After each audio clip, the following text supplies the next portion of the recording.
Black magic has traditionally referred to the use of supernatural powers or magic for evil and selfish purposes.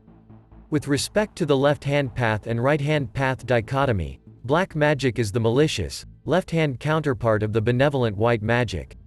In modern times, some find that the definition of black magic has been convoluted by people who define magic or ritualistic practices that they disapprove of as black magic, and the question is, where did it originate from?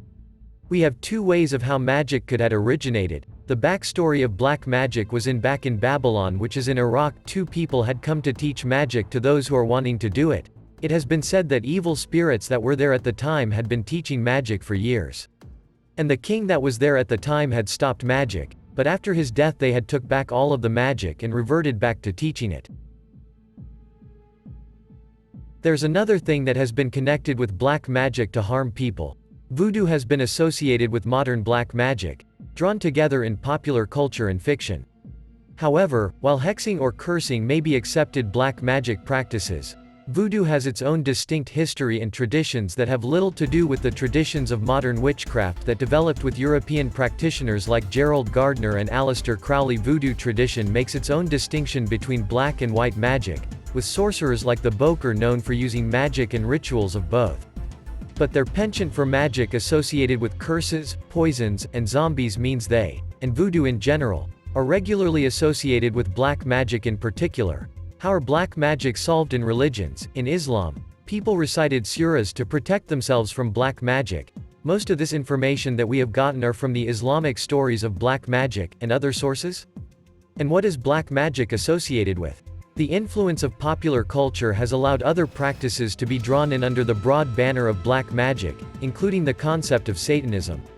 While the invocation of demons or spirits is an accepted part of black magic, this practice is distinct from the worship or deification of such spiritual beings. The two are usually combined in medieval beliefs about witchcraft. Those lines, though, continue to be blurred by the inclusion of spirit rituals from otherwise white magicians in compilations of work related to Satanism. John Dee's 16th-century rituals, for example, were included in Anton LaVey's The Satanic Bible, 1969. And so some of his practices, otherwise considered white magic, have since been associated with black magic. Dee's rituals themselves were designed to contact spirits in general and angels in particular, which he claimed to have been able to do with the assistance of colleague Edward Kelly. LaVey's Bible, however, is a complete contradiction of Dee's intentions but offers the same rituals as a means of contact with evil spirits and demons. 12. LaVey's Church of Satan, with LaVey's Bible at its center, officially denies the efficacy of occult ritual, but affirms the subjective, psychological value of ritual practice, drawing a clear distinction between. LaVey himself was more specific. White magic is supposedly utilized only for good or unselfish purposes, and black magic, we are told, is used only for selfish or evil reasons. Satanism draws no such dividing line. Magic is magic, be it used to help or hinder. The Satanist, being the magician, should have the ability to decide what is just, and then apply the powers of magic to attain his goals.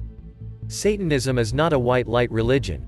It is a religion of the flesh, the mundane, the carnal, all of which are ruled by Satan, the personification of the left-hand path.